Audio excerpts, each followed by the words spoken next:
নামাজের মধ্যে মৃত্যু উপস্থিত হলে করণীয় কি?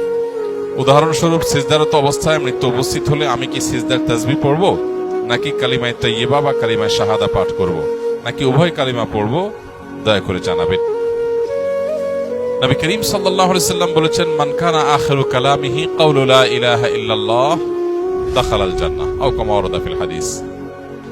যে ব্যক্তির শেষ কথা হবে লা ইলাহা ইল্লাল্লাহ, যার শেষ কথা কি হবে? লা ইলাহা ইল্লাল্লাহ, অর্থাৎ তাওহীদ যার শেষ অবস্থান হবে, সে ব্যক্তি ওই অবস্থায় মৃত্যুবরণ করলে তার ঠিকানা হবে জান্নাত, সে জান্নাতে প্রবেশ করবে। আল্লাহ আমাদের সেই সৌভাগ্যবান মানুষদের কাতারে শামিল হওয়ার তৌফিক দান করুন। তাহলে শেষ কথা লা ইলাহা ইল্লাল্লাহ হলে জান্নাতে প্রবেশ করবে, যে এর অর্থটা কি, এর মর্মটা কি? অনেক মুহাদ্দিসিনে কেরামের ব্যাখ্যা হলো যে এর মর্ম হলো, যার সর্বশেষ অবস্থান হবে ঈমান এবং তাওহীদ, অর্থাৎ তাওহীদে বিশ্বাসী আছে, এই অবস্থায় তার মৃত্যু হয়েছে। মাঝে মৃত্যু এবং তার তাওহীদের এই বিশ্বাস, এই দুইয়ের মাঝে কখনো শিরক, সন্দেহ, কুফর, নিফাক এগুলোর কোনোটা আসে নাই। সে তাওহীদের উপরে যে অবস্থান তার ছিল, বক্ষে তাওহীদে বিশ্বাস ছিল, মুখে তাওহীদের স্বীকৃতি ছিল, এরপর সে ওই অবস্থান থেকে 2 মাস পর, 2 বছর পর, 10 বছর পর যখনই মারা যায়, অবস্থান আগেরটাই ছিল, তাহলে সে জান্নাতে যাবে। এই হাদিসের ব্যাখ্যা অনেকে বলেছেন, অনেক মুহাদ্দিস বলেছেন এটা। আবার এর একটা অর্থ বাহ্যিকভাবে এটাও বুঝে আসে যে মৃত্যু ঠিক আগ মুহূর্তে লা ইলাহা ইল্লাল্লাহ বলে যে মারা গেল, সে জান্নাতে প্রবেশ করলো। তো যেটাই হোক না কেন, বাহার কায়েফ মানুষ মৃত্যুর আগ মুহূর্তে লা ইলাহা ইল্লাল্লাহ মুখে উচ্চারণ করেই মৃত্যুবরণ করতে হবে জান্নাতে প্রবেশ করবার জন্য, ব্যাপারটা এরকম না, এটা শর্ত না। হ্যাঁ, সন্দেহাতীত ভাবে লা ইলাহা ইল্লাল্লাহ, কালিমাতুশ শাহাদা, কালিমাতুত তাইয়্যিবা সিজদারত অবস্থায়, রুকুরত অবস্থায়, নামাজরত অবস্থায়, তেলাওয়াতরত অবস্থায়, দোয়ারত অবস্থায়, তওয়াফরত অবস্থায়, হজরত অবস্থায়, ইবাদতরত অবস্থায় যদি কারোর মৃত্যু হয়, এটা তার হুসনে খাতেমা বা ভালো মৃত্যুর আলামত, এতে কোনো সন্দেহ নাই। কিন্তু এর মানে এই না যে তাকে ওই লা ইলাহা ইল্লাল্লাহ উচ্চারণ করতে করতেই মারা যেতে হবে, তাহলেই শুধু ভালো মাত্র আলামত বলা যাবে, ব্যাপারটা সেরকম না। একজন সুবহানাল্লাহ এই কথা বলে মারা গেলেন, ভালো মৃত্যু না খারাপ মৃত্যু? ভালো মৃত্যু। আল্লাহর পবিত্রতা জ্ঞাপন করে মারা গেলেন, এটা নেককারের মৃত্যু, এটাকে আমরা ঈমানের মৃত্যু বলতে পারি, আলহামদুলিল্লাহ। অতএব কেউ সিজদা থাকা অবস্থায় তিনি সুবহান রাব্বিয়াল আ'লা, সুবহুন কুদ্দুস রব্বুল মালাইকাতি ওয়ার রূহ, সিজদার কোন তাসবিহ তিনি পাঠ করে 2 চোখ বন্ধ হয়ে গেল তার, আলহামদুলিল্লাহ, এটা নেককারের মৃত্যু বলা যেতে পারে। হুসনে জান বা তার প্রতি সুধারণা করা যেতে পারে, আল্লাহ তাআলা তাকে নেককারের মৃত্যু দান করেছেন সম্ভবত। বাহ্যিক দৃষ্টিকোণ থেকে তার এই মৃত্যুকে নেককারের মৃত্যু বলা যায়। অতএব সিজদায় গিয়ে যদি মৃত্যু মুখোমুখি মানুষ পতিত হয়, তাহলে তাকে লা ইলাহা ইল্লাল্লাহ বলতে হবে এমন কোনো কথা নাই। আর যদি সিজদা লা ইলাহা ইল্লাল্লাহ বলেও, তাতেও অসুবিধা নেই। বাকি শেষ কথা লা ইলাহা ইল্লাল্লাহই হতে হবে হুসনে খাতেমার জন্য, এটা জরুরি না, শর্ত না। লা ইলাহা ইল্লাল্লাহর মর্ম বোঝা যায়। সুবহান রাব্বিয়াল আ'লা যখন কেউ পড়ে, এখানেও কি আছে?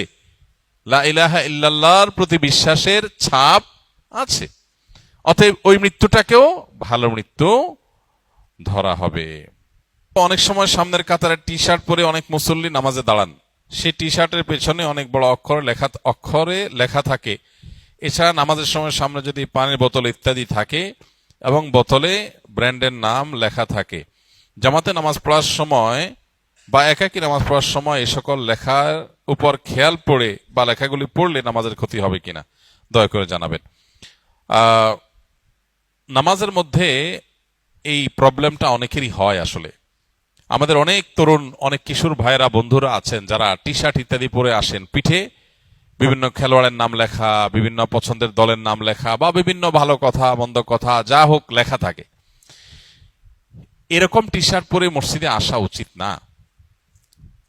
যদি তার অন্য কোনো জামা না থাকে, এই মুহূর্তে নামাজের ওয়াক্ত হয়ে যায়, তাহলে সে জামাতে নামাজ হবে, শামিল হবে। সম্ভব হলে টি শার্টটা উল্টায় নিয়ে পড়বে, আর সেটা না হলে ওই অবস্থা হইলেও পড়বে।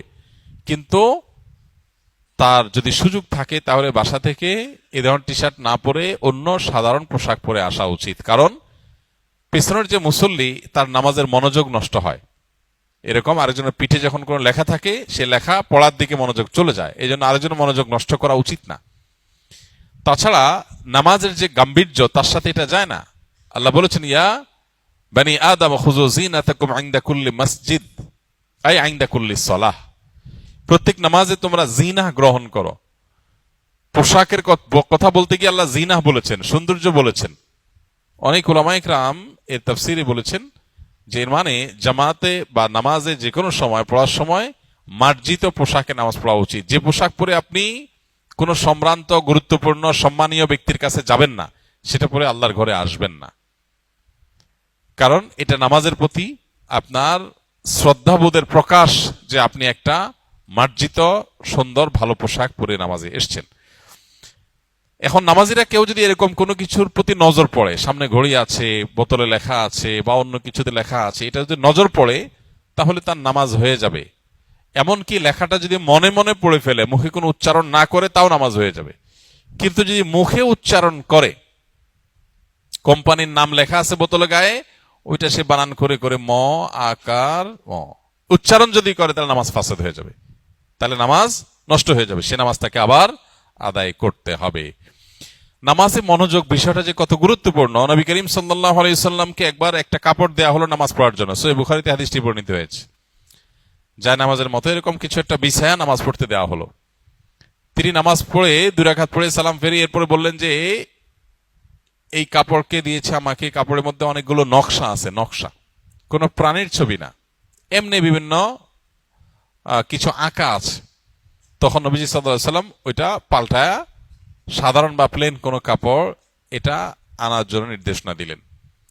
এখান থেকে বোঝা গেল যে মনোযোগ নষ্ট হতে পারে এরকম জিনিস রাখা উচিত না নামাজের সামনে।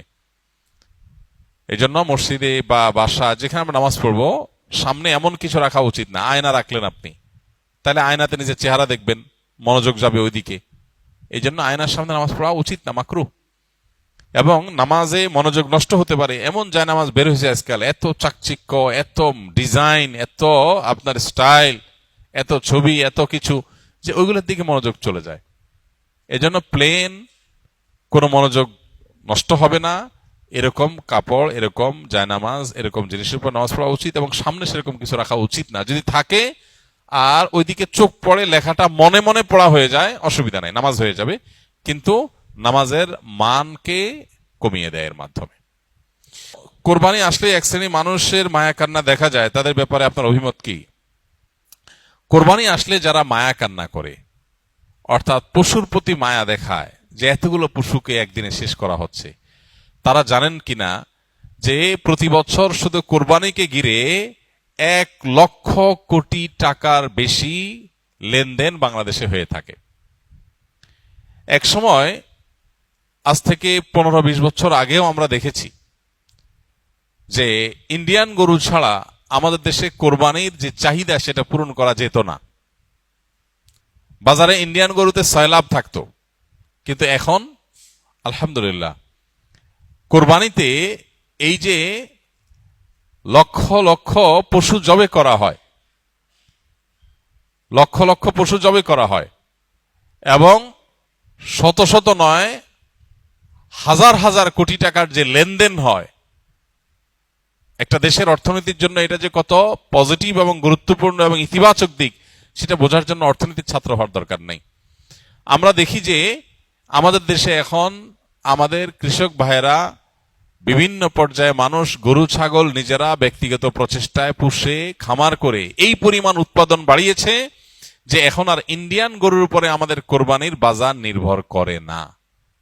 এই ক্রেডিটটা কোরবানির অনেক ক্ষেত্রেই, কারণ কোরবানি যদি না থাকতো তাহলে এরকম ব্যক্তিগত পর্যায়ে এত পশু পালনের মানুষ উৎসাহী হতো না। অতএব যারা কোরবানি আসলে পশুর প্রতি মায়া কান্না করে, তারা আসলে হয় জ্ঞান পাপী আর না হলে অর্বাচীন। তারা কোরবানির পেছনের যে অন্তর্নিহিত বিশাল অর্থনৈতিক গুরুত্বপূর্ণ ভূমিকা আছে আমাদের দেশের জন্য, শুধু অর্থনৈতিক ভূমিকাই না, এর পেছনে আরো অনেক কিছু আছে। অনেক গরিব প্রান্তিক জনগোষ্ঠীর অনেক মানুষ আছেন যারা সারা বছর নিজের টাকায় গোশত কিনে খাওয়ার মতো সামর্থ্য তাদের খুব একটা থাকে না। তাদের শরীরে আমিষের যে ঘাটতি আছে, এই ঘাটতি পূরণ করবার ক্ষেত্রে কোরবানির ভূমিকা অপরিসীম। অনেক ক্ষুদ্র ক্ষুদ্র উদ্যোক্তা আছেন, ছোট ছোট ব্যবসায়ী আছেন, যে অনেক বিধবা আছেন যে 2-4-6টা ছাগল তিনি পালেন, 1 বছর পালার পর কোরবানিতে বিক্রি করে যে লাভ হয় তা দিয়ে তার সংসার চলে। আলহামদুলিল্লাহ, এই যে ক্ষুদ্র ক্ষুদ্র উদ্যোক্তা তৈরি করা, তাদেরকে বাঁচিয়ে রাখা এবং এই জাতীয় আরো যত রকমের সুফল আছে কোরবানিকে ঘিরে, দেখা যায় যে কাঁঠাল পাতা এটা সারা বছর কোনো কাজে লাগে না, কিন্তু কোরবানিকে ঘিরে প্রচুর পরিমাণে কাঁঠালের পাতা গাছ থেকে সংগ্রহ করা, পাড়া, তারপরে সেটা বিক্রি করা, তারপরে খড় বিক্রি করা, তারপরে গরুর খাবার বিক্রি করা, তারপরে কোরবানির জন্য গরুর গোশত বানাতে হবে সেজন্য কাঠের গুঁড়ি তৈরি করা, সেগুলা বিক্রি করা, তারপরে যারা কামার কাজ করে, লোহা লক্কর নিয়ে যারা কাজ করে, তারা দেখা যায় দাও বটি ইত্যাদি ধার করার কাজ করে। এরকম বহু পেশার মানুষ তাদের জীবিকা নির্ভর করে কোরবানির উপরে। সবচেয়ে বড় কথা হতো আল্লাহ তাআলার নির্দেশ, নবী সাল্লাল্লাহু আলাইহি সাল্লামের নির্দেশ, সেটা তো সবচেয়ে বড় কথা আছেই। এর পাশাপাশি কোরবানির যত আর্থ সামাজিক উপকারিতা আছে সেটার দিকে যদি কেউ একটু চোখ বুলায়, তাহলে সে কোরবানির ব্যাপারে নেতিবাচক কথা বলতে পারে না, হোক সে নাস্তিক, হোক সে অন্য কোনো ধর্মাবলম্বী। কারণ এর প্রত্যক্ষ সুফল আমরা অগণিত পাচ্ছি। আর যদি কোনো সুফল প্রত্যক্ষ আমরা নাও বুঝি, তারপর আমাদের ইয়াকিন থাকবে, একজন মুসলমান এই বিশ্বাস রাখবে আল্লাহ এবং তার রাসূল যে নির্দেশ করেছে তার ভিতরে কল্যাণ আছে, অকল্যাণ নাই। যারা কোরবানি আসলে মায়া কান্না করে, এদেরকে দেখবেন তারা বিফ বার্গার আর চিকেন ফ্রাই অন্যদের চাইতে একটু বেশি খায়। শুধু তাদের মায়া কান্নাটা হয় কখন? কোরবানির সময়। আল্লাহ তাআলা তাদের এই দ্বিচারিতা সম্পর্কে আমাদের সতর্ক হওয়ার তৌফিক দান করুন। হাজীদের কোরবানির আগে মাথা মুন্ডন করার বিধান জানতে চাই। এটা এর আগে আমরা একাধিকবার বলেছি। হজে ইয়াউমুন নাহার অর্থাৎ 10 জিলহজ, যেটা ঈদুল আজহার দিন, সেই দিনটাতে হাজী সাহেবরা সকালবেলায় প্রথম কাজ হবে তাদের মুজদালিফা থেকে এসে জামারাতে বড় জামরায় 7টি কঙ্কর নিক্ষেপ করা। এরপর ধারাবাহিকভাবে তাদের দ্বিতীয় কাজ হলো কোরবানি করা, তারপরের কাজ হলো মাথা মুন্ডন করা বা চুল ছোট করা। এই যে জামারাতে পাথর মারার পর কোরবানি, তারপরে মাথা মুন্ডন, এই যে ধারাবাহিকতা, এটা রক্ষা করা একদল ইমামের মতে, ওলামাদের মতে এটি ওয়াজিব, আবার অপর দল ওলামাদের মতে এটা ওয়াজিব না, এটা মুস্তাহাব বা সুন্নাহ। এখন যাদের মতে ওয়াজিব, যেমন ওলামায়ে আহনাফ বা হানাফি মাযহাবের মুফতাবিহি কওল অনুযায়ী এটা ওয়াজিব, ইমাম আবু হানিফা রাহমাতুল্লাহ মত অনুযায়ী এটা ওয়াজিব, এবং এটা সতর্কতামূলক মত হিসাবে এটার উপরে হানাফি মাযহাবের ফতোয়া।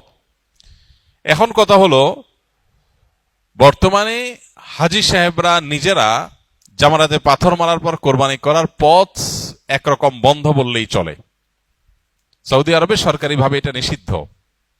কোরবানির টাকা এই বছর বিশেষ করে হজের প্যাকেজের সাথে নিয়ে নেওয়া হয়েছে, সৌদি গভর্নমেন্ট নিয়ে নিয়েছে, সবার পক্ষ থেকে সবার কোরবানি সৌদি গভর্নমেন্ট করে দিবে। অন্যান্য বছর ঐচ্ছিক ভাবে মানুষ চাইলে কোরবানির জন্য টাকা জমা দিত, চাইলে নিজস্ব ভাবে করতো।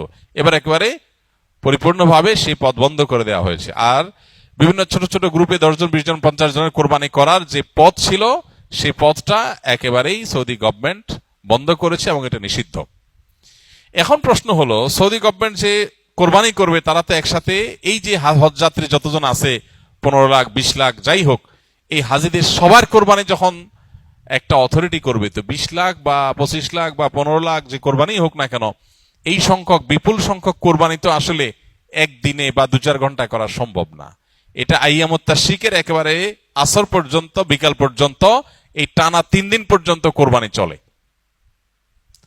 এখন প্রশ্ন হলো, কোরবানির আগ পর্যন্ত তো মাথা মুন্ডন করা যাবে না হানাফি মাযহাবের মুফতাবি কল অনুযায়ী, ফতোয়া যে কল উপরে আবু রাহমাতুল্লাহ কথার উপরে, তো সেটা অনুযায়ী তো 3 দিন পর্যন্ত ইহরামের কাপড়ে থাকা লাগবে। এটা তো কঠিন কাজ হাজী সাহেবদের জন্য। তো এই জন্য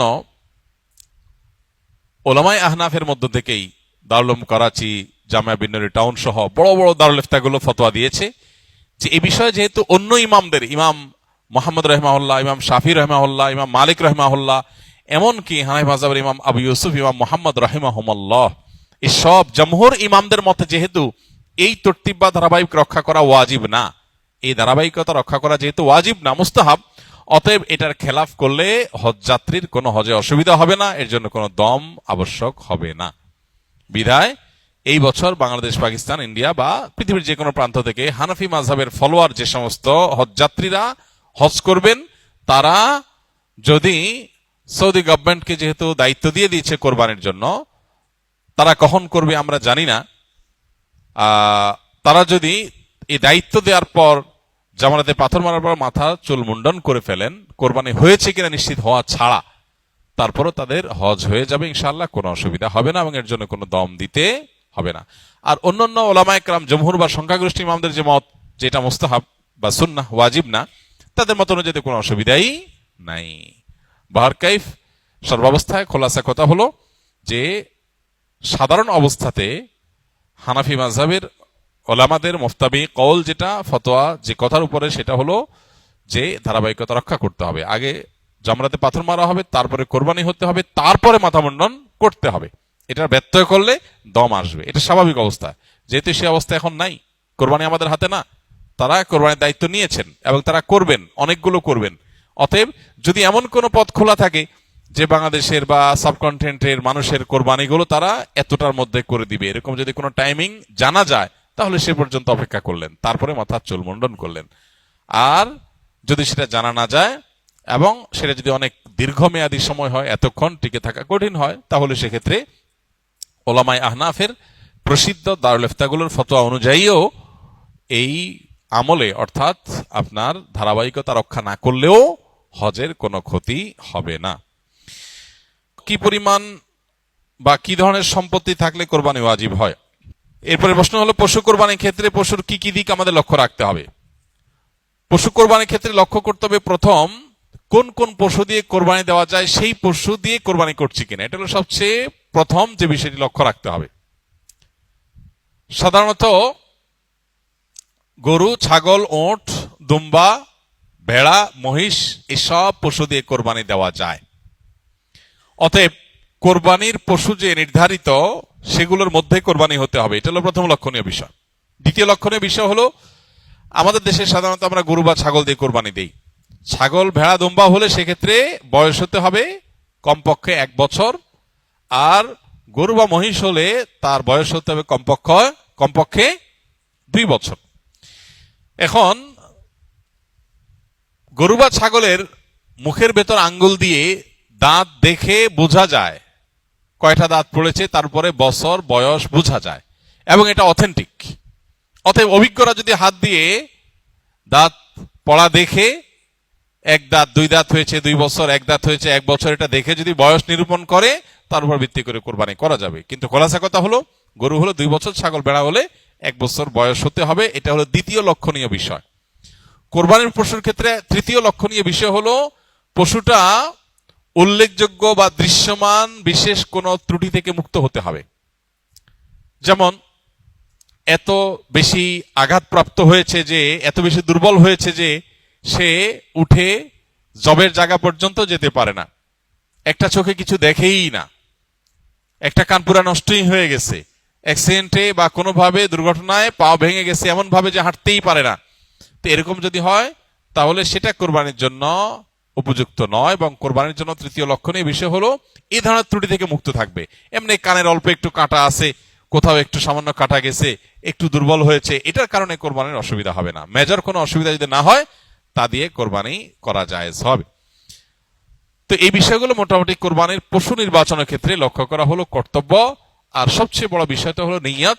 এটা কি গোশত খাওয়া, নাকি সামাজিক মর্যাদা রক্ষা করা, নাকি আল্লাহর সন্তুষ্টি উদ্দেশ্য, সেটা হলো কোরবানিটা অর্থবহ হওয়া বা এর বিনিময় আল্লাহর কাছে লাভ করার জন্য সবচেয়ে গুরুত্বপূর্ণ বিষয়। গত সপ্তাহের আগের সপ্তাহে ঝগড়া নিয়ে করা প্রশ্নের উত্তরে আপনি বলেছেন, সাথে সাথে ঝগড়া লিপ্ত না হয়ে একটা সময় নির্ধারণ করে নিয়মতান্ত্রিকভাবে ঝগড়া করতে। এই ধরনের আমল আমরা আমাদের দেশে ব্রাহ্মণবাড়িয়ায় দেখতে পাই, কিন্তু তাদের মধ্যে কোনো নিয়মতান্ত্রিকতা তো দেখতে পাওয়া যায় না। এক্ষেত্রে আপনি কি বলবেন?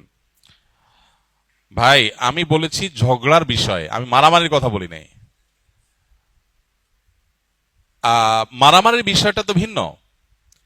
মারামারির জন্য যদি টাইম দেওয়া হয় যে তোমার সাথে আমার মারামারি হবে আগামী 2 দিন পর, 3 দিন পর, 1 সপ্তাহ পর, তাহলে তো ভালো করে প্রস্তুতি নিয়ে ভয়ঙ্কর মারামারি হবে। আমি তো মারামারির কথা বলি নাই, আমি বলেছি কিসের কথা? ঝগড়ার কথা। স্ত্রীর সাথে ঝগড়া প্রসঙ্গে কথা এসেছিল। আপনি স্ত্রী হোক, বন্ধু বান্ধব হোক, অন্য কেউ হোক, কারোর সাথে ঝগড়া করার মতো কোনো ইস্যু তৈরি হয়েছে, এখন মেজাজটা গরম হয়েছে, এখন ঝগড়া শুরু করলে আপনি ব্যালেন্স হারিয়ে ফেলবেন, পরে সরি বলতে হবে। এই জন্য বলেছিলাম ঝগড়ার ক্ষেত্রে যদি আপনি, সবচেয়ে ভালো হলো ভাই ঝগড়া করব না, এটাই করা উচিত। কিন্তু সরাসরি নিজের মনকে বুঝাতে পারবেন না, মন মানতেছে না, না কিভাবে ছাড়বো ওরে, এত বড় অন্যায় করলো, এত বড় কথা বললো, এটা কিভাবে ছাড়বো, না এটাকে ছাড়া যায় নাকি? তো এই জন্য পার্ট অফ ট্রিটমেন্ট, কৌশলের অংশ হিসেবে নিজের নফসকে, নফস তো সবসময় আপনাকে আছাড় মারে। আরে ये কুস্তি তো है अमर भर की, कभी वो दबा ले कभी तू दबा ले। শয়তানের সাথে, নফসের সাথে লড়াইয়ে তো আপনি বেশিরভাগ সময় হেরে যান, পারেন না তার সাথে। তো এখন নফস বা আপনার প্রবৃত্তি সবসময় আপনাকে হাইকোর্ট দেখায়, এখন নফসকে একটু হাইকোর্ট দেখান, এটা কৌশল করেন। সেটা হলো কি, একদম না আমি ঝগড়াই করবো না এটা বললে নফস মানবে না, তাহলে নফস বলেন ঠিক আছে ঝগড়া করবো, তোমার কথাই ঠিক আছে, বাট এখন না, 24 ঘন্টা পর, জাস্ট 24 ঘন্টা পরে আমরা তুমুল ঝগড়া করব। এমনকি স্ত্রীকে জানাই দিলেন যে তোমার সাথে ঝগড়া হবে 2 দিন পর, এই বিষয়ে তোমার মত আমার মত দুইটাই পরিষ্কার, আমরা এটা নিয়ে ডিবেট করব বা ঝগড়া করব, যাই হোক এটা 3 দিন পর। 3 দিন পর যদি ঝগড়া সত্যি করতে বসেন, দেখবেন যে দুইজন চাওয়াচাওয়ি করতেছেন, শুরুটা কিভাবে করব, কারণ এতদিন ভুলে গেছেন। অথবা এখন অস্বস্তি লাগবে, আরে বলে কই কিভাবে ঝগড়া করি, তখন দেখবেন ঝগড়া করতে গেলেও ঝগড়া আর জমতেছে না, শয়তান হেরে যাবে। আমি ঝগড়ার ক্ষেত্রে বলেছি ঝগড়া এরকম বলে কই করতে গেলে ওই আগের যে জজবাটা ওইটা থাকে না, ফলে আপনি জিতে যাবেন, শয়তান হেরে যাবে, আপনার সরি বলতে হবে না। এটা হলো নিজের নফসকে নিয়ন্ত্রণ করবার জন্য একটা টিপস বলেছিলাম। কিন্তু মারামারি ভিন্ন জিনিস। মারামারি যদি ঘোষণা দিয়ে হয় যে আগামী শুক্রবার জুমার পরে মারামারি হবে, তাহলে তো টেটা, বল্লম, দাও, কুড়াল, খন্তা, লাঠি, সোটা এগুলো সব তৈরি করার সময় আরো হবে, মারামারিটা আরো জম্পেশ হবে। মারামারির ক্ষেত্রে আমি বলি নাই যে সময় দিয়ে করতে, এর মানে মারামারি আবার তৎক্ষণাৎ করতেও বলি নাই, মারামারি করাই উচিত না। কিন্তু ঝগড়া, বিশেষ করে ঘরোয়া ঝগড়া যেটা বইয়ের সাথে একান্ত নিজেদের মধ্যে, এটা নফস মানে না, না কিভাবে ছেড়ে দেই তারে, কেমনে সম্ভব? নফসে বলেন ঠিক আছে ছাড়ার দরকার নাই, তুমি করো, একটু সময় নিয়ে করো। একটা বাচ্চাকে আপনি শাসন করবেন, অনেক বাবা মা, অনেক টিচার আছে যে শিশু শিক্ষার্থীকে শরীয়ত শাসন করার অনুমোদন করেছে, কিন্তু তার সীমানা ঠিক করে দিয়েছে, টর্চারের লেভেলে জেলে সেটা জায়েজ নাই। এখন একটা শিশুকে আপনি শাসন করবেন, সে এমন কিছু করেছে যে শাসন করতেই হয়।